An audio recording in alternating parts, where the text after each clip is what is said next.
Hey, honey, something fun just arrived. What are you doing? We didn't bring boxes in here. This one's special. You're going to want to open this. Oh, wow. That's a pretty cool one. That'll be fun to open.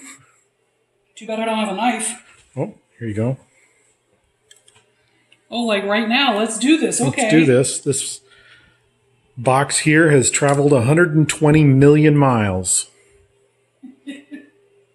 Well, that'll be fun. Where'd that knife go? Okay. Are we going to do this? It's time to open it. Sooner or later, the Pandora's box has to... You know what, though? I think I'll open it upside down, just so I can keep the label intact. Call me sentimental. This project has been going on for 10 years now, and once we open this box, it's the end. It's over. Never. We haven't told anybody what's in this box. No. We're being coy.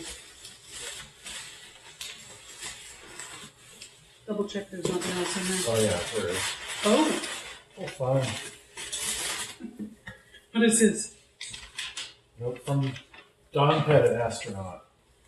Fred and Jen, I'm returning to Earthling status.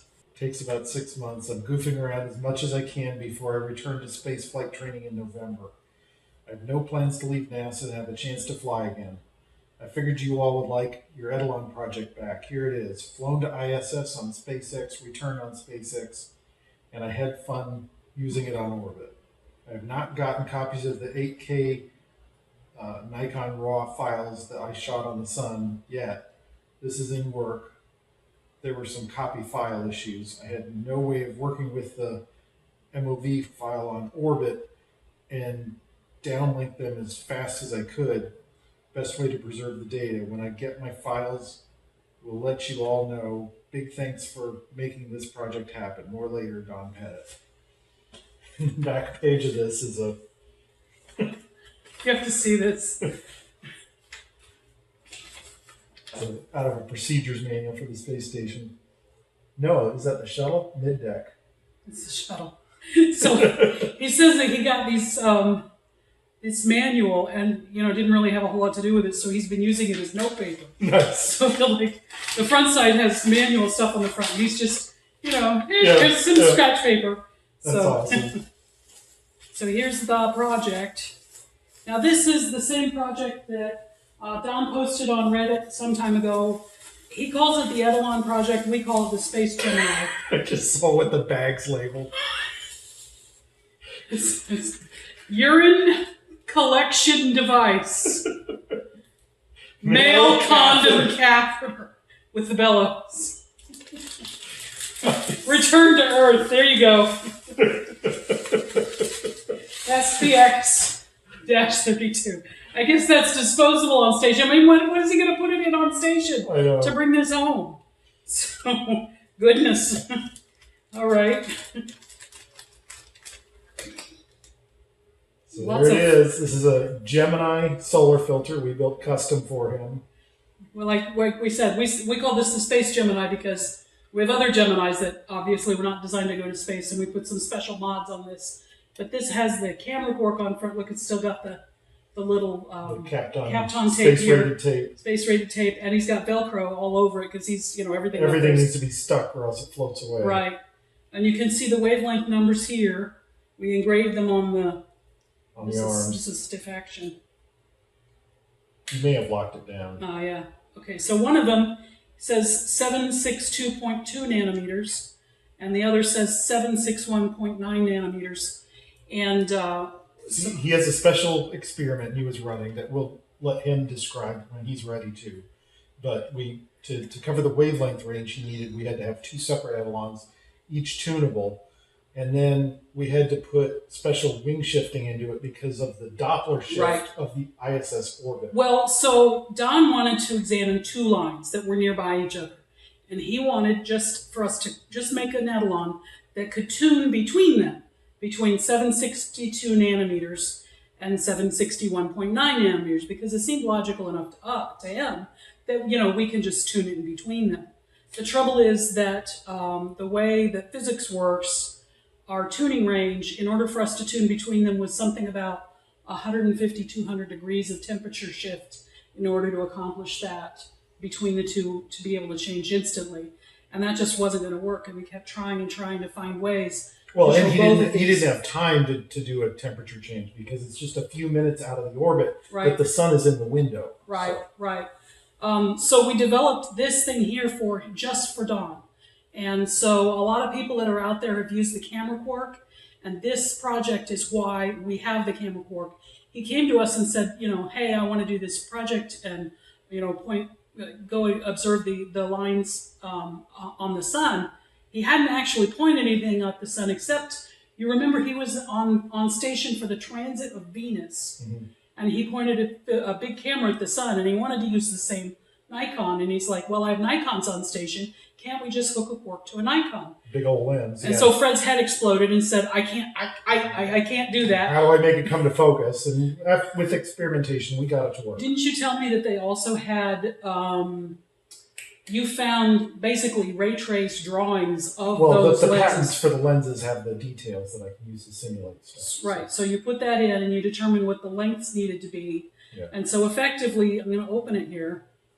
Effectively, we built him this adapter that would bolt right onto the Nikon lens mount. That's on the station. So the lens was already there. We just built this adapter that conjoins to the quark. And if I take this off, this will be just like a regular quark.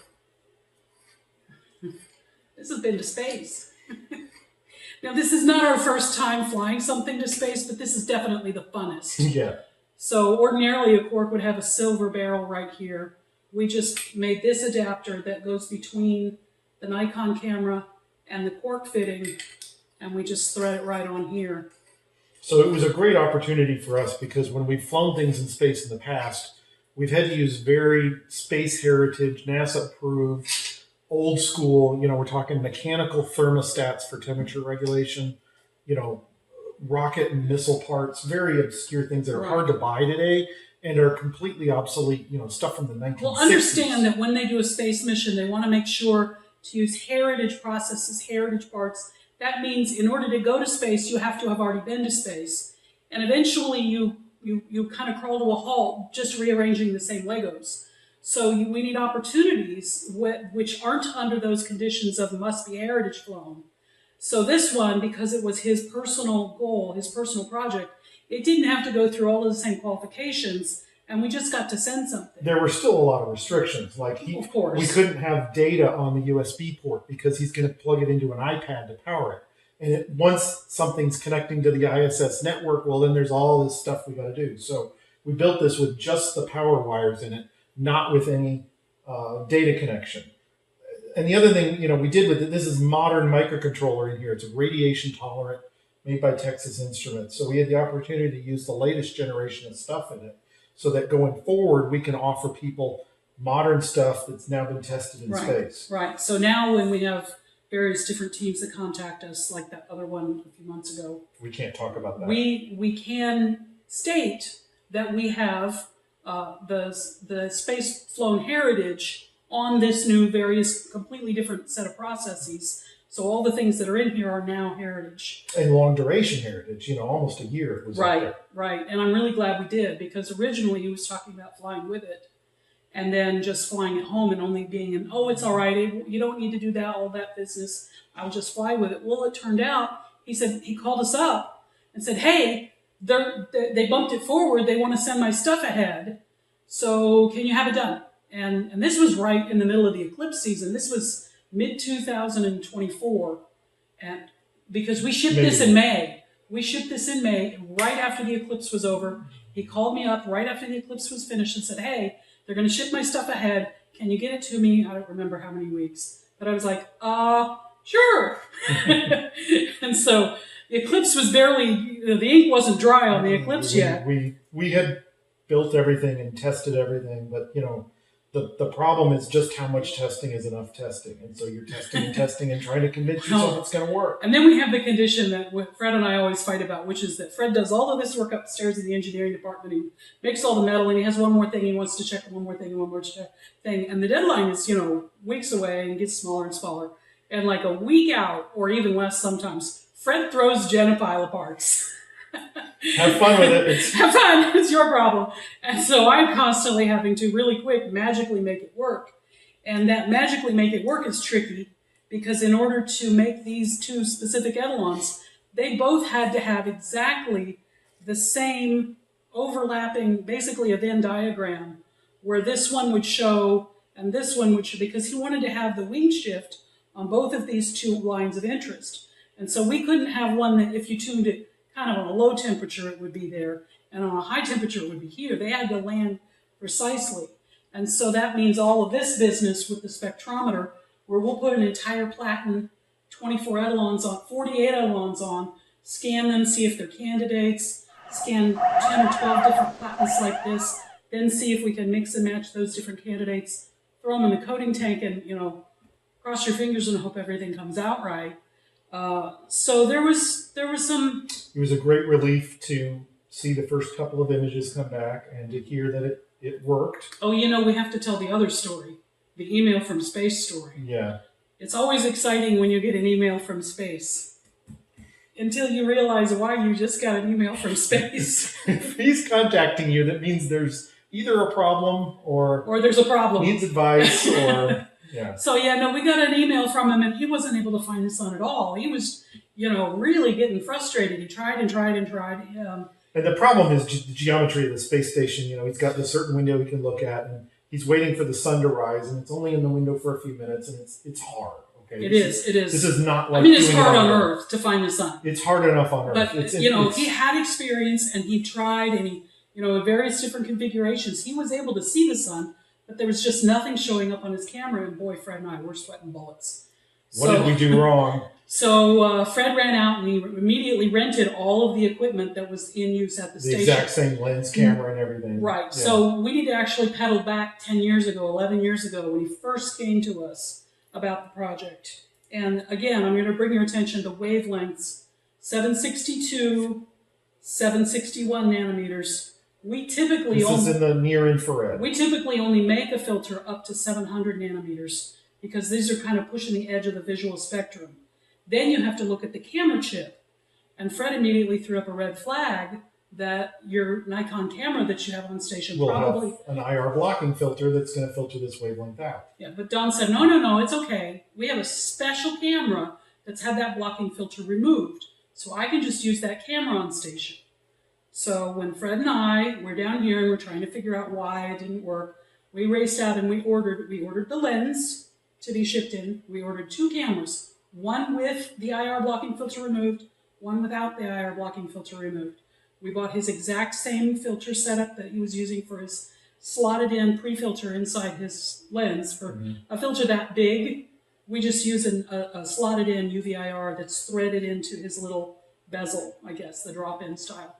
So we ordered it all in, and we did test after test after test, and we basically showed that if he wasn't using the blocking filter, if he wasn't using the Nikon with the blocking filter removed, he would have had no chance at all. So it must have been that he had inadvertently grabbed the camera that was blocking IR, and so we said, "Hey, double check."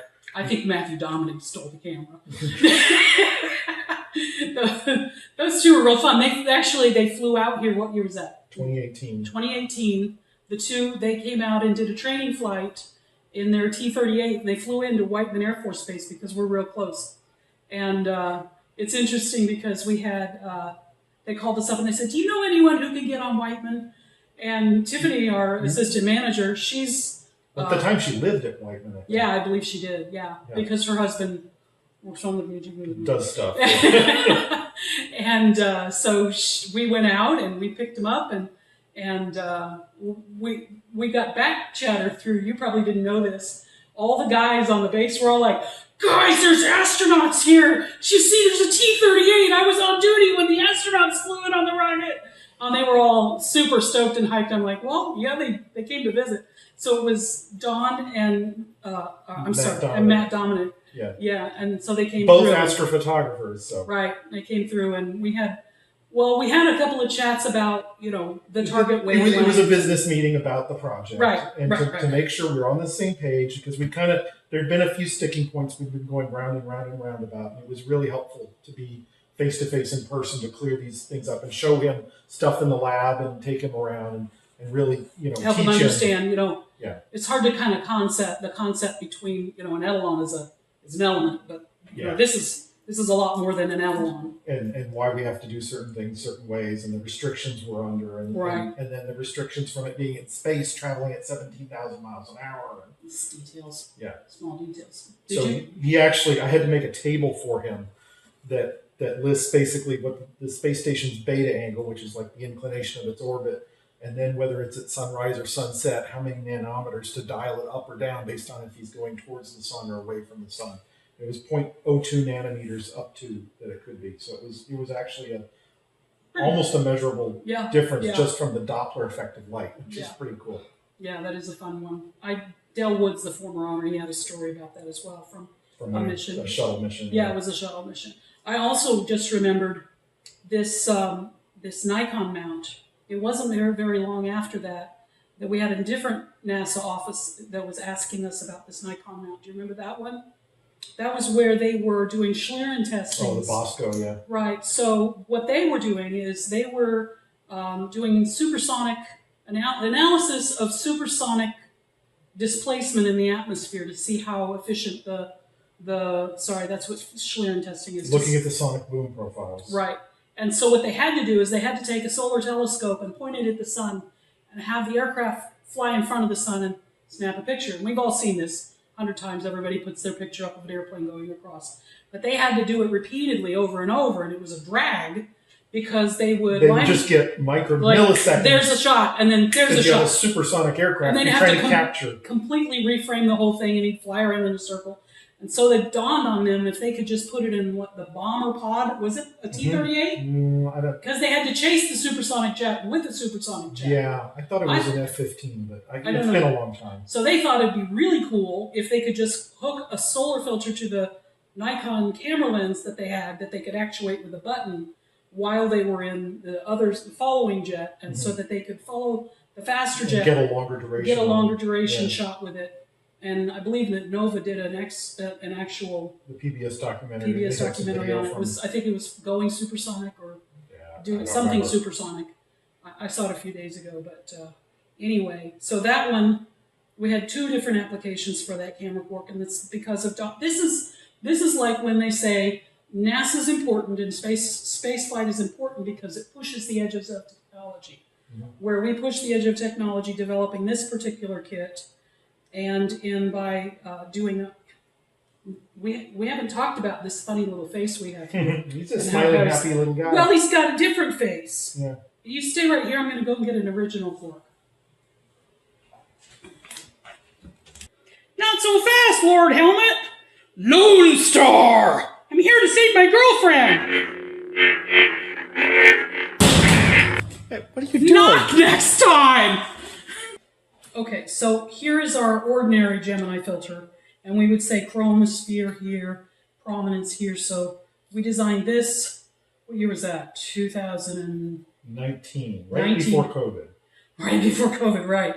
So we put two different etalons in here, and this is a device that lets people have one view with one etalon. We have it on a little tray. We move it back and forth, and they have the chromosphere on one side and the prominence on the other. Different widths of filter. Different band pass of the filter so that here. And band pass is how narrow this peak is here. So by having two different units in, they can instantly just switch back and forth. It's a little bit like a filter wheel, poor man's filter wheel sort of.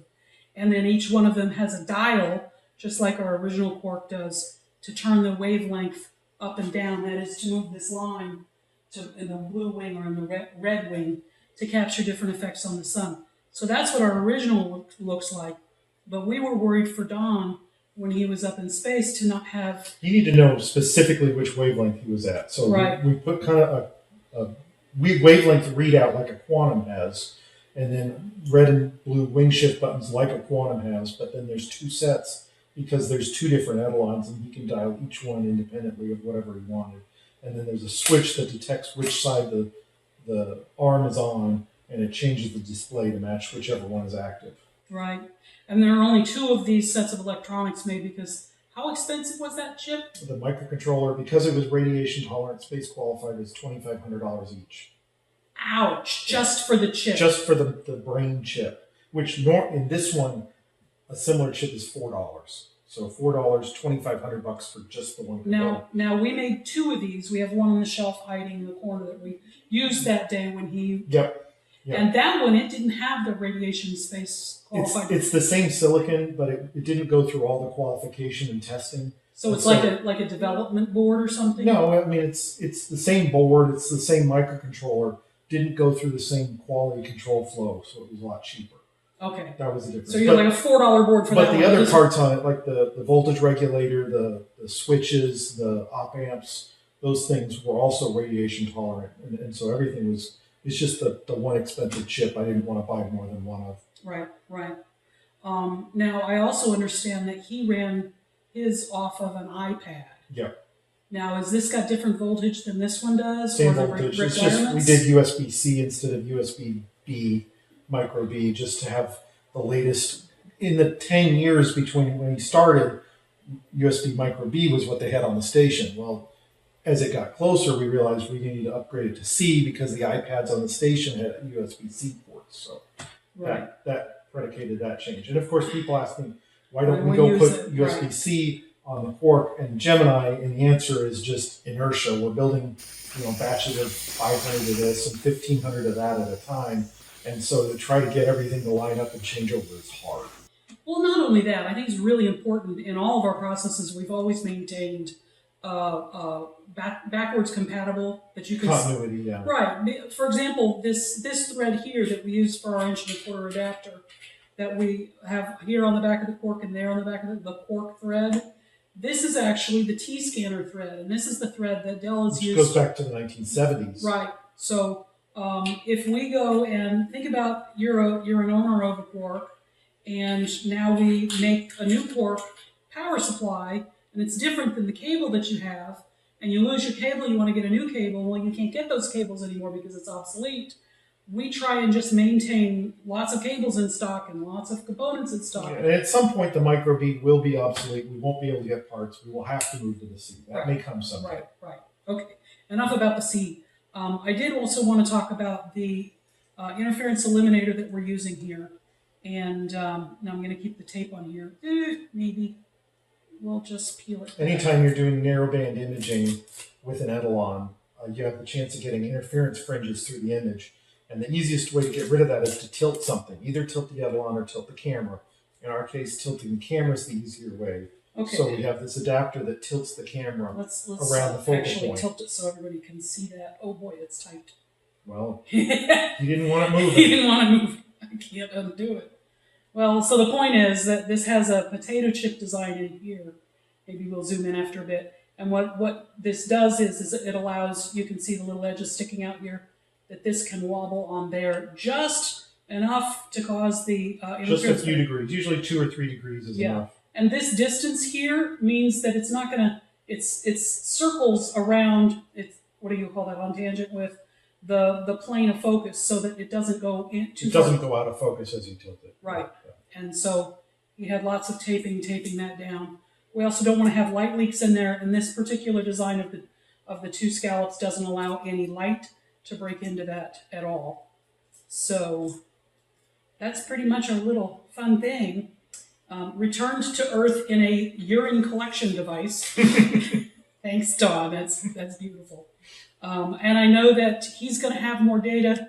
He doesn't say when in his letter, does he? I don't think he knows. Yeah. I think, so when I talked to him on the phone a couple days ago, he said that he was going to, he's sending drives over to over to the station, the other station. To the Johnson Space Center. Right. So that they can they fill up a hard drive, they ship it back. Yeah. And he sends another hard drive. He captured tens of terabytes of data. Yeah. This isn't something you put on a USB stick. Right. And so then once he gets all that data back to his own personal server. He's got his own.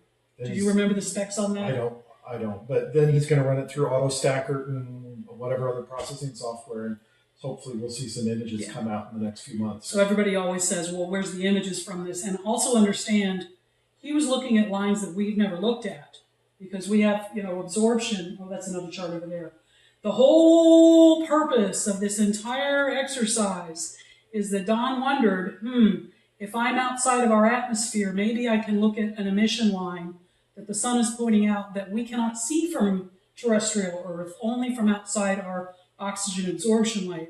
And that's why he selected these lines, at least right to us. Yeah. And so therefore, let's take a look outside the atmosphere. And the third most abundant element on the sun is oxygen. So we thought that one was interesting. And so, again, we don't really know if these are lines that are, as I recall, these aren't exactly the highest energy level of oxygen. You would not expect diatomic nitrogen on the sun, because the temperature of the sun should dissociate the molecule into atoms. So theoretically, you wouldn't see anything, but if you did, that'd be a really big. Yeah. I think that's what Don just kept saying. Yeah, but if we did, that would be amazing. So we don't really expect super amazing, wonderful, knock your eye out. This is not going to be the next. This isn't like hydrogen alpha. No. I'm just trying to say that we're not going to come back with this information and suddenly go, aha, we need to do more of these filters. I don't really expect that. No. I expect to have some interesting picture of the sun, and then there will be some we do comparisons. Research projects for people all the time, custom stuff. We did a strontium not long ago, just because there's specific wavelengths that do specific things on the sun, and we can build those bizarre wavelengths for people as they need them, and this is just one of those examples. It is, right. Yeah, typically when we fly in space, because when I fly in space, we typically are the known reference that... Or the finder scope. Like the High C mission, when they flew that one, it was a high-resolution spectroscopy. X-ray mission. And so they wanted to use a hydrogen image so that they could use us as a reference for, what's going on that we would know about otherwise, that you can compare the new data. Same thing. On the space shuttle mission, our filter was feeding a video camera that went to the flight deck so that the astronauts could see visually, there's a prominence, there's a flare, and then point the whole shuttle at that thing to get high-resolution images of it. And so we served as the finder scope to go look at what was going on at the time. Yeah, like we've got a big telescope, it's the SR-127, and we have one of those out. Actually, we designed that telescope for the National Solar Observatory to go onto the DKIST as they call it a target acquisition system. It was TAS, a target acquisition. It's the finder scope for the world's largest solar telescope. Yeah, and I'm not sure if you remember that the last one we sold just a couple of weeks ago was them buying a second one. They wanted a spare. Yeah, and actually, as I recall, the interference eliminator and our focal reducer, we have a 2-inch focal reducer that we designed just specifically for that installation on the DKIST, because he gave us a specification of what the focal length of the instrument needed to be and what the image size on this. It was a Bobcat. Yeah. The Bobcat something sensor, and he just defined what the parameters were, and you design that focal ratio, that focal reducer specific for that, with the doublets so that it was non-strictly aberrated. Yep. So, Well, thanks to Don Pettit for sending this back. We never expected to get it back. We expected it to burn up in the atmosphere, so this is a real treat to see this again. I'm also really glad that it didn't have to come home in your pocket in a Soyuz capsule. That would have been rough, because that's kind of a bit pointy. So, Don, thanks so much for letting us be part of your experience, and I hope you get to fly again and have more and take us all with you every time you go. Take care. Thanks, everybody. Not so fast, Lord Helmet.